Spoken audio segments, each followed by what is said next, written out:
Welcome back. Now let's get the show started. Nigeria is in the pre-election mode that is preparing for the 2019 election. Several activities are being carried out by the independent, in quotes, National Electoral Commission. See, I have NEPA on my mind all the time. By the Electoral Commission, political parties, the assemblies, the civil society, media, and security agencies. So between Saturday, the 18th of August, and Sunday, October 8th, political parties conducted their primaries under the supervision of INEC. Section 85(1) of the Electoral Act 2010, as amended, makes it mandatory for political parties organizing congresses, convention, and nomination of candidates to give 21 days notice to INEC to enable the Commission observe the process. Unfortunately, even though the INEC is mandated to deploy observers to monitor the party nomination process, by virtue of Section 31(1), the Commission has no say in the choice of candidates, no matter how flawed the candidature may be. According to that section of the law, political parties shall submit the, and I quote, list of the candidates the party proposes to sponsor at the election, provided that the Commission shall not reject or disqualify candidates for any reason whatsoever.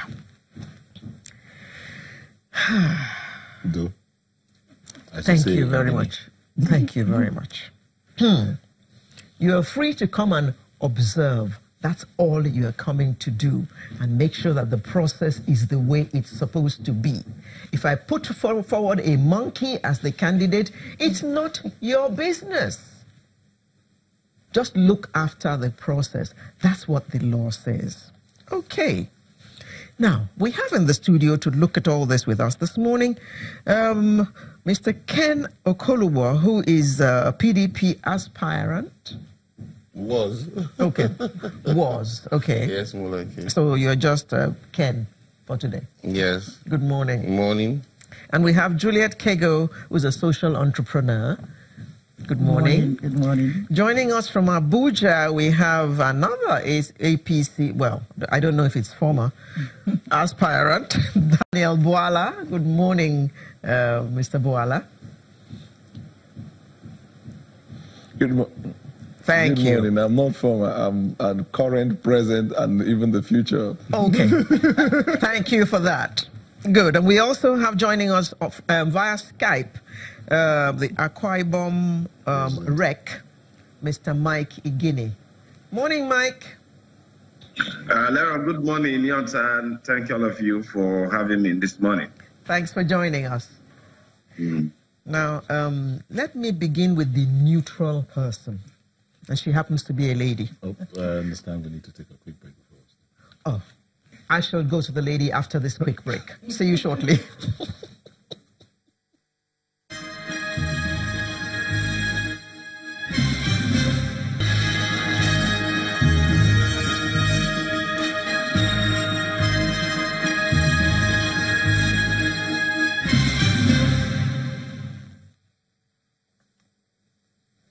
Thank you for staying with us. Now let's get the show really on, and I mean really on the road this time. Yes, I was going to ask the lady. Now, so we're in the primaries mode, or we were. What is your impression of the primaries across board? Interesting question. Thank you. I think for me, it's a mixed bag. So we've had in some cases where it was free and fair, everything went smoothly, and then of course we have the trouble spots, as you know, that are really inconclusive, violence. I mean, places like, say, Zamfara, for instance, Rivers, where it just becomes really apparent that we need to have a lot of changes, both at the Electoral Act at that level and also at the party level, where there's a lack of internal democracy.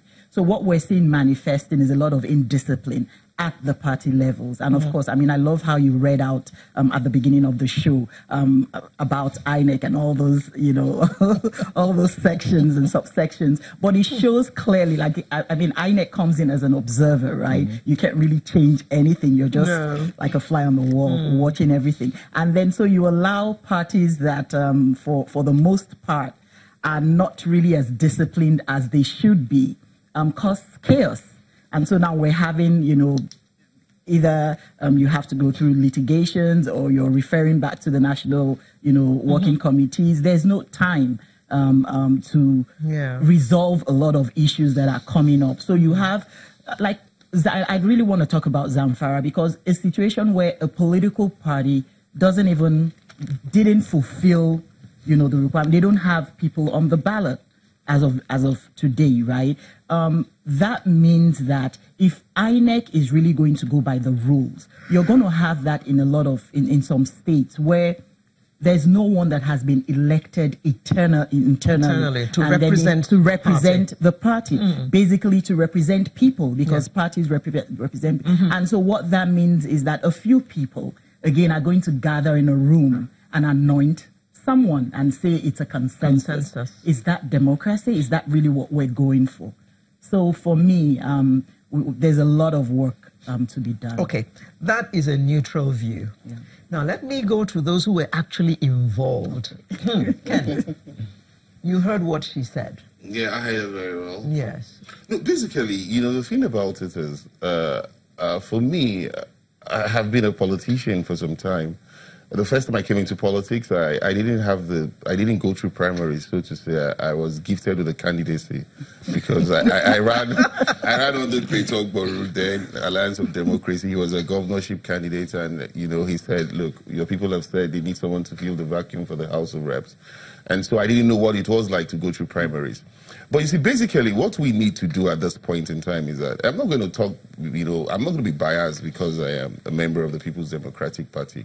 The truth about it is that a lot of people are sore, a lot of people are angry, a lot of people are hurting, because we have found out that if you always carry out primaries by a group of select delegates, you're always going to have unpopular candidates foisted on you, and the highest bidder will take it.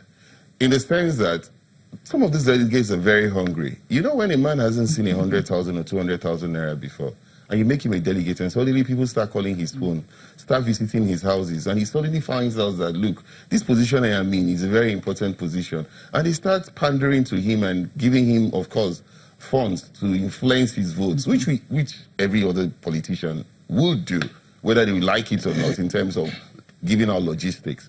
But in Delta, what did my governor do? My governor is somebody that has gone through a lot in terms of primaries. His senatorial ambition was, he went through, they were anointed candidates, and he eventually won.